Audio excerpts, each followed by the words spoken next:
Okay, today I'm going to make a NES cartridge from a ROM. I'm going to need a few things to do that. I'm going to need a EEPROM programmer, a couple EEPROMs, either donor board or a brand new board that are available to purchase also. I happen to have donor board. This came from a game that no longer worked. The chips on it, one of them was bad, so the game no longer worked. So I desoldered both chips, IC chips. One's a program chip, one's a character chip, and cleaned out the holes, and I can repurpose this board instead of just throwing the game in the garbage. There's a little controversy in the gaming community about just destroying the older games just to get to the boards. That you do have the ability to buy new manufactured boards that work well, and you don't have to do this anymore, but this is still better than throwing it in the trash. Now, the game I'm going to make today is called Micro Mages. Pull up a website here. It's from MorphCat Games, and they are at morphcat.de, and it's a neat little game. Got a few options they have to buy it. You can buy it from them, and you'll get an NES cartridge. Now, if you look at this, it's nice. They do a great job with it. Get a professional cartridge in a box with a color manual, but it's 45 euro, and that's about 50 US dollars. That's on the expensive side, but if you're a collector, that's probably the way to go. I'm not really that much of a collector. I'd rather just have the game to play. So we have other options. You can purchase it through Steam, and it comes with a ROM. And you can play it on your PC through Steam. You also have the ROM. You can play it if you have emulator, like I do. I have an emulator that plays NES games. You can also get it through this company. I don't know who they are, but it'll play on just Windows. And you also get the ROM that you can play on an emulator. So if you decide to do that, it's a little bit cheaper. It's $11. So $50 versus $11, I'd rather do it this way.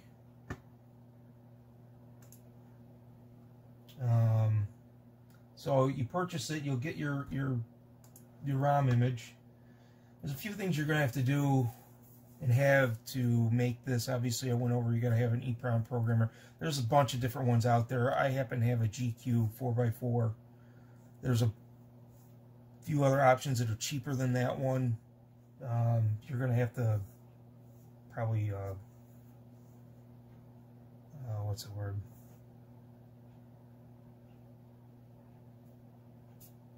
See which one suits you best, I guess. I'll also leave a link in the description. Another YouTuber, his name's John Riggs. I watched his channel quite a bit and learned how to do this a lot from him. Things he does. He goes into great depth on how to do it, what tools to have, different types of boards. Very informative. Great guy. I was lucky enough to meet him over when he stopped over in Syracuse.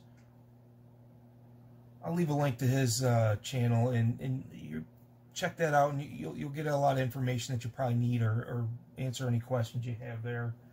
I'm just going to go over on how to make this one game. Okay, so I got the ROM image.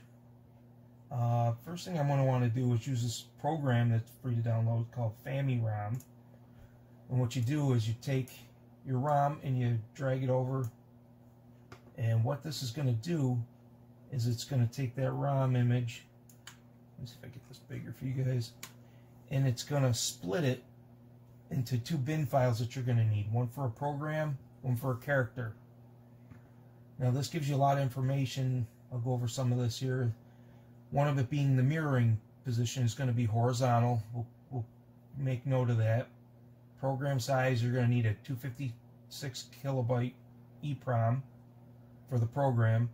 For the character, you're going to need a 64 kilobyte. Now, I've run into problems using these smaller EEPROMs. I'll get character glitches, or it won't work, and other funny little miscellaneous little quirks. So I tend to go with a bigger EEPROM, and it seems, I don't know if the boards just don't read those smaller EEPROMs. I don't know. So I usually use a 512, which is, you can actually choose it here. So instead of using the 256, I select the image, and I'm going to go to a, where is it? There it is. No, that's the wrong one. It's a 64K. It's a 27C512. So we're going to do that for both of them. Now it's not a big deal to go with a bigger EEPROM. It's just going to write that program or that character multiple times on it, which that's fine. It's not going to hurt anything. So I chose that, and I'm going to hit the split button, and it's going to make my 2 bin files for me. So I will look at it here. I got one that's for a program and one for a character. And it looks like it's going to write the program twice and the character around 8 times on each one. So no big deal. We also want to take note of what type of board we need. I already knew this was going to use an NROM, so I've already got that ready, and I've already got the mirroring ready to go. You have a V and H. One's for vertical, one's for horizontal. We already know we need to have it on horizontal, because it's actually just the opposite. I believe Mario Brothers is a an NROM game, and you know how when you're playing, the background scrolls horizontally behind you. You would actually put it on vertical if you made that game. I don't know why it blocks it out, but it jumpers it out. That's beyond me. But this one is actually, you're going up and the background scrolling down behind you. So this has to be on horizontal because we're going vertical. So, okay, we're done with this program. We made our bin files. Now, open up our program to use our programmer, and we got to put our EEPROMs in. And I don't know if you've ever seen, they have little notches at the top of them that let you know where the top of the chip is for orientation. On my programmer, I have to put the chips at the bottom for when I program. I think that TL866, you actually put them at the top, and just pay attention to the orientation. It'll give me a picture up here. I'll show you in a moment when I choose it. So it's going to ask me what device I want.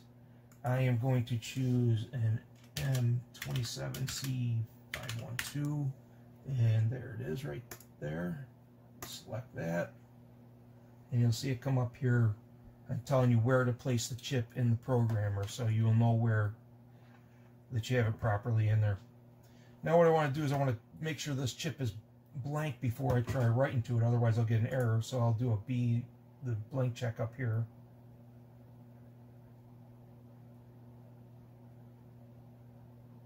And that one's good.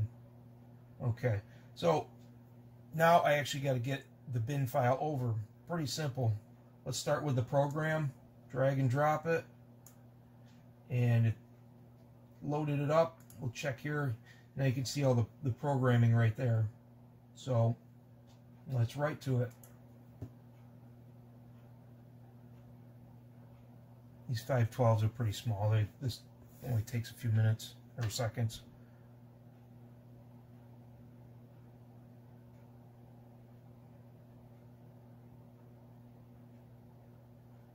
it's verifying.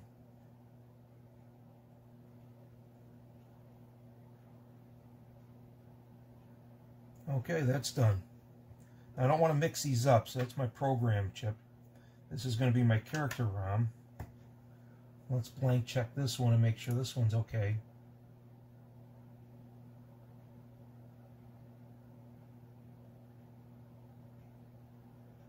That one's good. Now I'm using the same size chip, so I won't have to choose the device again. But if you did use two different chips, you would have to choose the device and make sure you put the right program or character on that size chip. And now I'm going to drag and drop my character ROM. You'll see the coding change. So I know that's loaded in there. And I'll write that one. And when you go to solder these in, if you see the silk screen on here, it looks like the outline of the chip. You'll see the notch, so you'll know what orientation. These ones are going to be facing to the right. And the right one is actually the program chip, and the one on the left is the character chip. Okay, and that one's done. So let me put that there. But even before I take the time to solder this in, I've also made test boards with sockets in them. This way I can test them before I take the time to solder them in, because it's not good if I solder them in and something's wrong and I got to go back through and desolder it all. And these traces lift so easy from these old boards. It's just a lot of extra work. It's nice to make a quick little test board. And then I'm going to be off camera. I'll just test it real quick to make sure it works before I solder it in, and then I'll just show you that in a moment.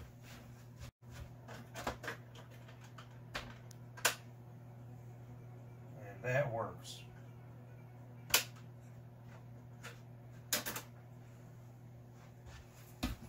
Okay.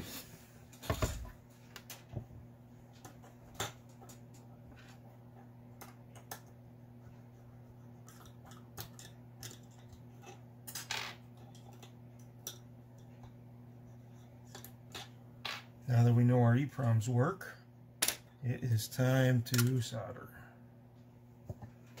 Okay. I might need my glasses on this.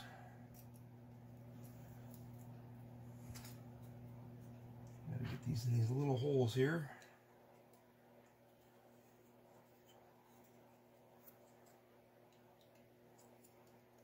Okay. That's pretty tight.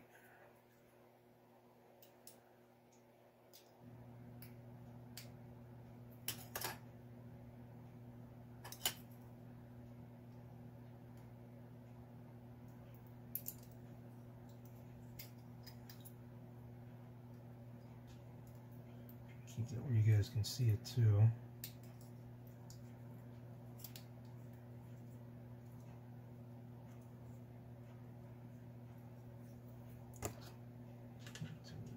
Just my little feet here.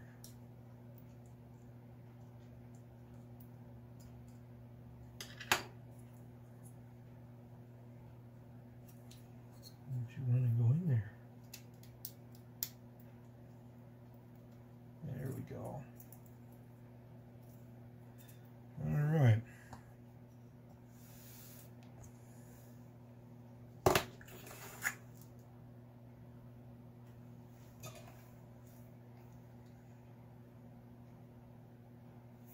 not blocking the shot.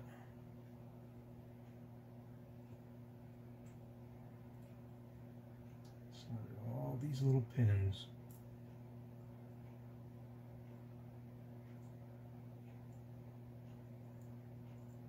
Yeah, the fun starts when you got to rewire it and bend pins out.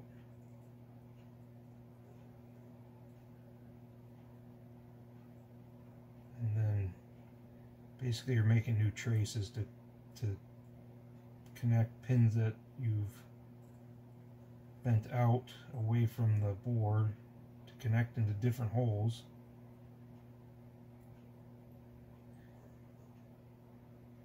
There's some UN ROMs that aren't that difficult. There's only a couple traces. They're good to learn on. They're fun. Some good games.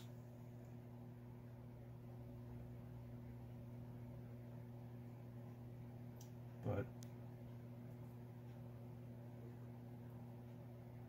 nice thing about it too, even though this is an old retro gaming system, there are a lot of people out there still making games for, doing, not companies, people making their own games for these systems still, which I still think is amazing.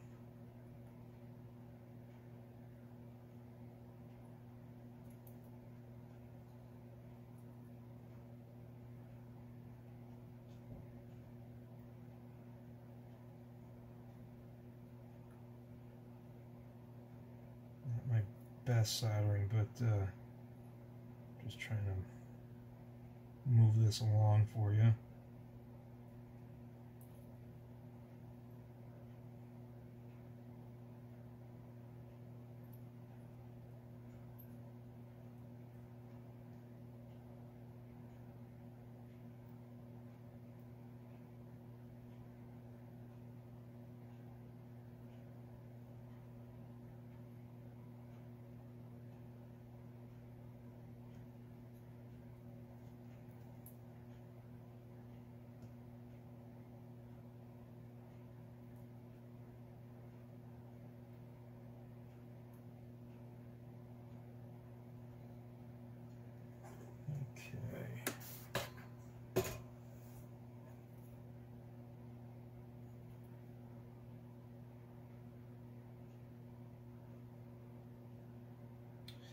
Didn't look too bad. Alright, let me give this a test run. Make sure it works before I put it in the case. And it does. Alright. Okay. So when you do buy these games that are broken, you might have a different label on it, or whatever game it came with, and there's different ways to take those off. John goes through those. A lot of times I'll score them and I'll use Gooby Gone or some other type of adhesive remover, and it usually takes a little bit of time to scrape them off too. Messy. But we'll put a label on this. I've already made one because I had a feeling we could make this game. It wasn't too tough.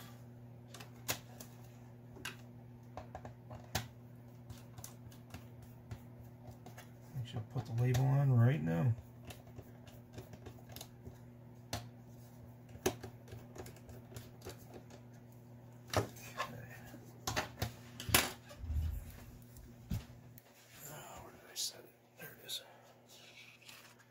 Okay.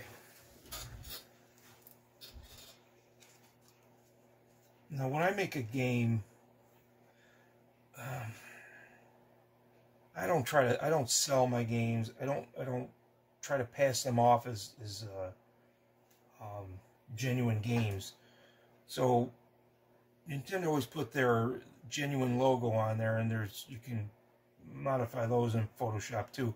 And I put in there, I strictly put in there who made it, and it's a repro, so nobody tries to pass this off as a genuine game, because I don't think that's right. So what I do is I made my label. I'll do a quick test fit to make sure, yep, this is going to fit okay. And the way I like to do it is get them on straight. Some people will put soapy water on, peel the whole label off, slide it around until they get it where they want it. That's messy and I don't like it. This seems to be the quickest and easiest for me. If I can get the backing off. This takes a second. There it goes. Gonna peel back just a little bit of it. Not much. Pair of scissors. And we'll cut off Just a little bit of it. You don't need much. And what we're going to do, we're going to line it up. This way I can it's not sticking because it's touching the paper. I don't want to push down on the end of it yet. I can line up the edges in the bottom.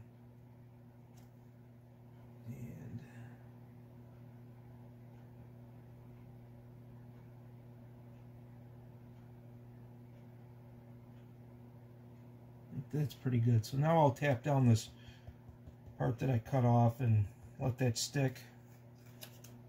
Peel her back, take that off, and I just tap and work my way back and forth, and as I roll it down, and I get less air bubbles this way.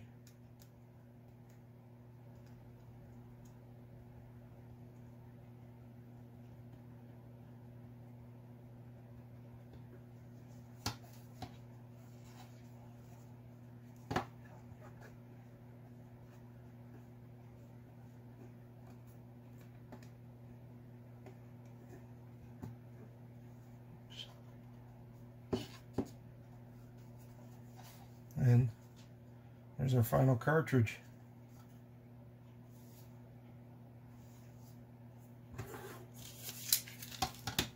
Let me move this camera so you can see. Let's see if I can get you guys on shot here.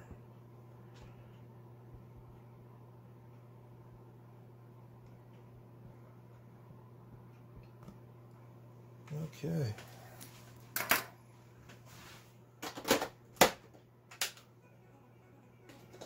There it is.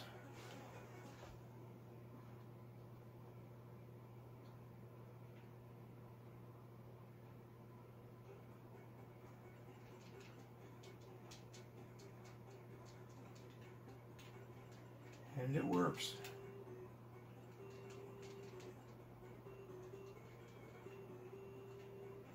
A little bit of red tiles in the bottom. I don't know if I checked my...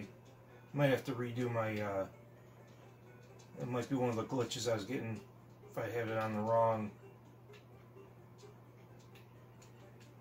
Even though it's said to put it on horizontal, it might work on vertical.